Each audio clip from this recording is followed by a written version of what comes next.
Ladies and gentlemen, welcome to another episode of Poppin' Off. I am your host, PD Popoff. How's everybody doing out there, huh? Doing all right? Doing good? Great. Grand. So, yeah, man. And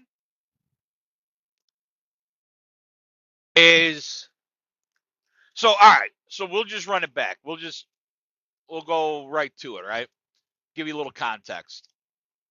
I was scrolling on the Facebooks, scrolling on the Mark Zucker books today, and I saw Patty Pimblett showing his eye, right? And then right after that, I saw a video of Ray J bleeding out his eyes and wearing a heart monitor and saying the doctor only gave him so much time left to live. So that's what's going on my algorithm, right? And where to begin? Where to begin? We're gonna start with Patty. You know, I'm not all right. I was not a big fan of Patty. I didn't think he was about that. I just didn't.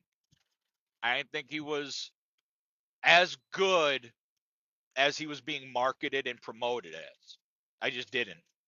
I thought he was great at jujitsu. Showed a lot of promise, and he went on a little whirlwind, beating people, and then he went against Cross-eyed Gaethje. He went against Cross-eyed Gaethje. All right, and I called it. Right, I told people like, "Hey, Gaethje's gonna win," and I was called a lunatic. And I tried telling people rationally, like, "Hey, man, you guys are picking him to win based on emotion. You guys like him, right? Like you guys enjoy him. That's why you're picking him to win." Like when I pick people to win MMA or boxing, I make it very clear. I say, this is who I want to win, but this is who I think is going to win. Now it turns out that I wanted Gaethje to win, and I thought that's who was going to win. And I'm arguing with these casuals. I'm arguing with these no names, these fucking frauds, these posers, these wannabes. And I'm telling them the real spill. I'm like, hey, Patty's never been tested. They're like, what do you mean he's never been tested? You went against Chandler. I'm like, dude, listen, not for nothing. Chandler was on his way out. Okay? Chandler was on his way out. I'm not saying he's a bum. I'm not saying he's a tomato can. There was one point when Chandler was absolutely, when he was in Bellator, oh my God, he was absolutely terrifying. But that was quite literally 11 years ago. And he was terrifying shit up to about 2, 3 years ago. So, yeah, it didn't surprise me that Patty beat Chandler. And I mean, if we're going to be completely honest, Patty's been given hand-picked, cherry-picked fights. And I try telling this to people, and they think that I'm hating on Patty. And I'm not hating on Patty. I don't know Patty. I don't know him enough to not like him. I just know what I know. And what I do know is that MMA, boxing, sports entertainment at its core is exactly that. It is entertainment. They draw up storylines, they draw up marketing, they draw up promotions to market somebody. Now, hear me and hear me clearly. Patty Pimblett is extremely marketable.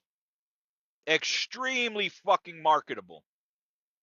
Like he just is. He's got charisma. Well, he's got a little he's got a little humility. I don't know, maybe. He did it one I don't know. I don't know. He's got charisma, right? He's likable. He is marketable. He's able to be promoted. He's able to make money. So what I do know is that the UFC has capitalized on that. They've given him cherry-picked fights. And I'm not saying that his fights were against cans. I'm not saying his fights were against bums. That's not what I'm saying. What I'm saying is the fights that he was matched up with, the styles favored his outcome. right? Let's just be honest. The styles favored him. And when it came to Gaethje, I told people, like, hey, man, this ain't going to go the way you think it's going to go. Like, oh, Gaethje's old. He's past his prime. No, no, dude. No, he's not. Is he getting up there? For sure. Yeah, for sure. But Gaethje, dude, is pure chaos. Pure controlled chaos. And I know that's an oxymoron. Fuck you. But he is. He's purely controlled chaos. His wrestling is top notch. And he can bang on with the hands, dude. He can bang, bro. And not only can he bang, but he can get smacked, dude. He can take one. You know what I'm saying? And I don't see Patty nice with the hands. And I'm trying to tell people that, like, yo, Patty's jitsu is top notch. If Patty is able to get him to the ground and work his jujitsu, Patty will potentially get him. But I'm also of the mindset that a superior and I know this doesn't go well with everybody out there in the community, but I'm going to tell you what it is. This is my opinion. You don't like it, off you go. Is that superior wrestling superior wrestling will be superior wrestling will be elite jiu-jitsu. Will hold their own against elite jiu-jitsu. Right? I'm putting superior over elite for those that are trying to weigh out the metrics. Now, I'm not saying that Gaethje is a superior wrestler. What I'm saying is that Gaethje's wrestling is superior to Patty's jiu-jitsu. Okay? And I called it. Patty got his shit rocked. Okay? I was right. Which I usually am when it comes to shit that I know. But what I will say is that Patty gained a fan out of me. I saw Patty get beat up. I saw him being down and out. I saw him being outperformed, and I still saw him coming forward. Patty has the it. He has that it factor, right? He has that warrior's mentality, which is something that I look for. I don't care if you get the snot beat out of you. Like Khalil Roundtree when he went against Pereira. That was beautiful. No different than Wilder versus Fury. When Wilder just, like the last fight, when Wilder just kept going at him. Love to see it. Like, there's something to be said about somebody who's just getting the snot beat out of them, and they get up and they're like, I ain't hear no bell, and they just keep going. I love, especially when it comes to fighters. People, I'm just on the pursuit of greatness, and you're trying to be the greatest, and you're trying to be the champion, his shit rocked. And I think that is absolutely necessary for him. Because Patty ain't got the all around skills like that. He ain't got the hands like that. I'm not saying he won't one day, but what I'm saying is right now, he ain't got the hands like that. What Patty has is amazing jujitsu. And unfortunately, in MMA, amazing jujitsu is only going to get you but so far. If you have amazing wrestling, now that could get you very far. I mean, just look at the Dagestan fighters, right? And you know, what I say comes under some scrutiny from people that I have conversations with, because I do think that Patty's fights were cherry picked. I'm not saying they're bums. I'm not saying they're cans. I'm not. What I'm saying is they're cherry picked. They're intentionally picked to give a good fight where there is, and it's fighting, right? There's always the potential that you get knocked out.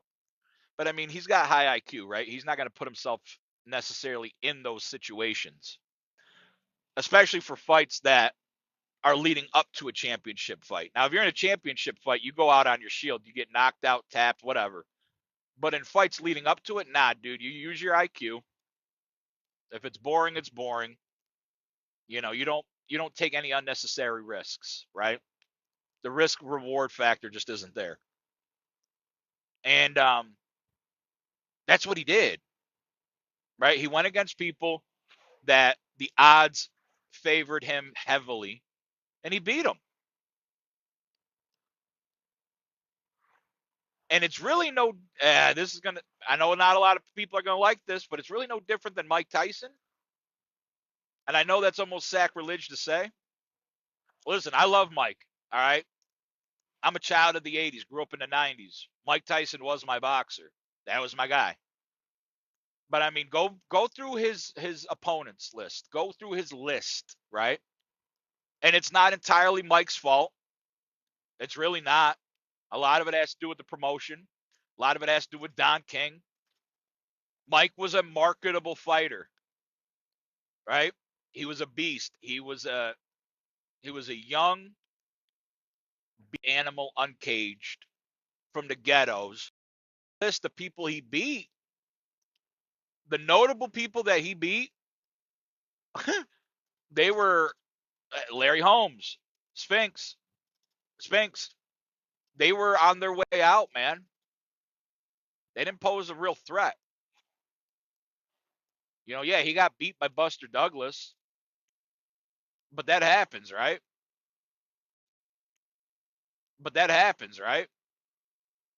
If you don't take shit serious. I mean, it is fighting.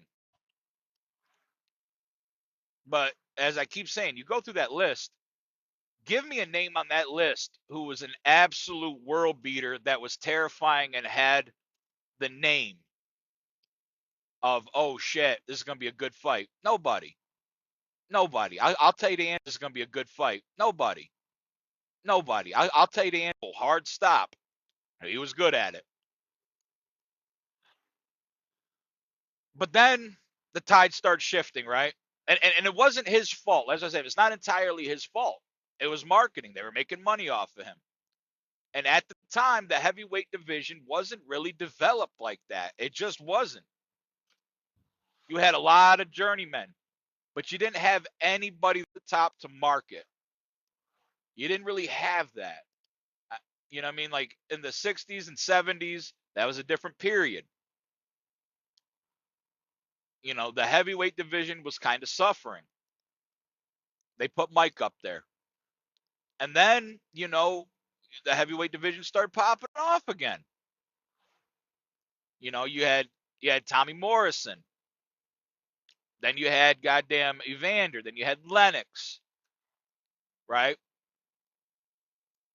Eventually George came back. And what I'm saying is, I'm not saying Mike wasn't great. He absolutely was.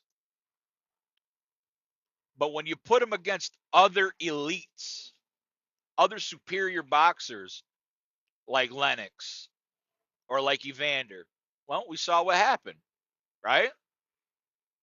And that's kind of the parallel that I'm trying to draw between Patty. Because I'm not saying Patty's not good.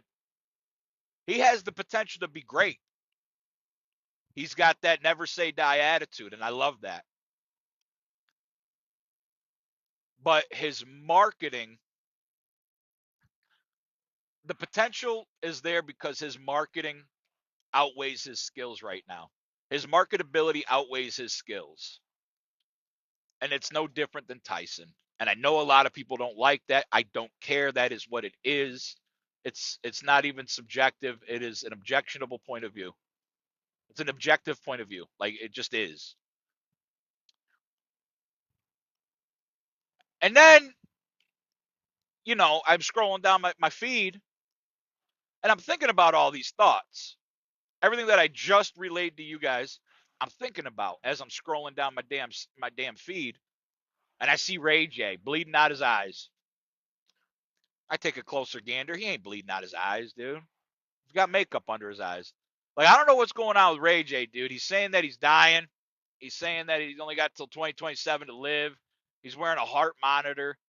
Well, I looked it up, dude. That ain't even a heart monitor, dude. That's literally a fake, like, I wouldn't say costume piece, but that's what it is. It is a fake prosthesis heart monitor for costumes. And he's got makeup under his eyes, like he's bleeding out his eyes, and he's saying he's sick. And I'm like, what the fuck? Like, we're talking about marketability right now. What is going on? Because I'm not feeling that. And then I found some videos of him backstage in the green room. He was drunk as shit, dude. I don't know what's going on with Ray J. I mean, I guess that's what happens when you fall off and you're not really relevant and you're trying to get some relevance back. Uh, yeah. And then I scroll down my damn feed a little bit more and I see Epstein Island, and it's all crazy. It's all crazy. I've talked about it on here before. I see people that I know in real life who I'm like, oh yeah, these are logical, rational, of sound mind people saying the craziest shit. And I'm like, dude, what is going on? And then I see people that I know in real life that are not rational, not logical, and not of sound mind saying crazy shit. And I'm like, damn it, dude. Now you sound just like them. And I'm like, don't you guys realize like what's going on? Like, I'm not saying that the Epstein shit ain't real. What I'm saying is there's more to meets the eye. Like everything that you see on TV, everything that you see on your phones, your tablets, computers, radios, podcasts, myself, it's entertainment, man. A lot of it's not true. A lot of it is to draw up clicks. A lot of it's to get eyes. A lot of it is to get ratings. Clicks, ratings, views, it all equals numbers, right?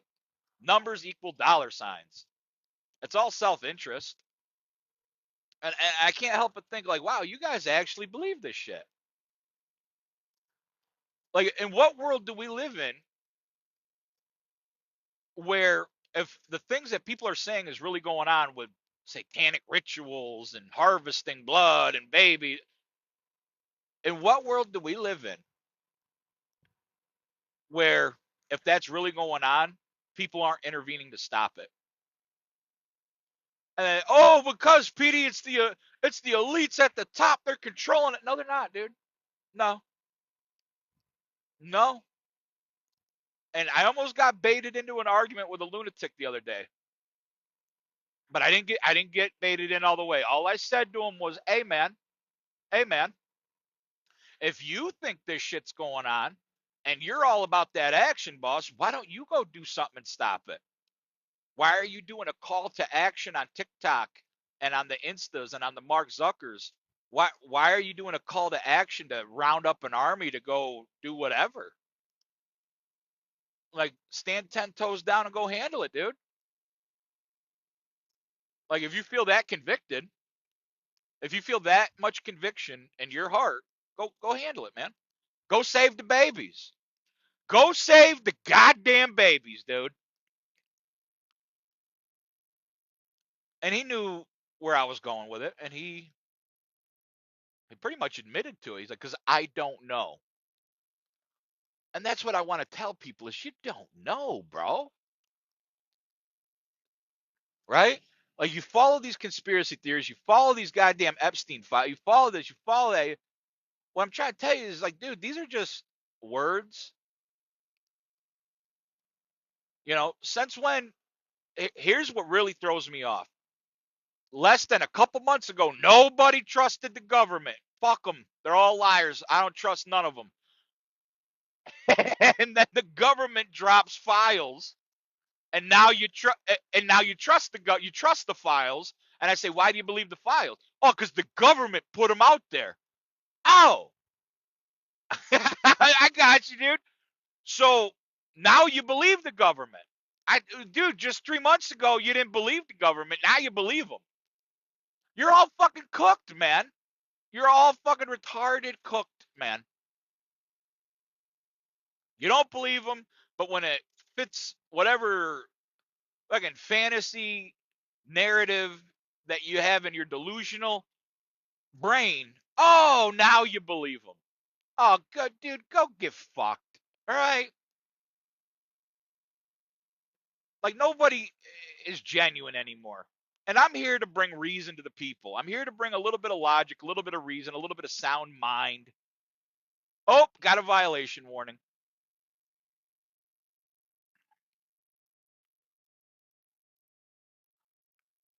I'm here to bring a little bit of sound mind, dude.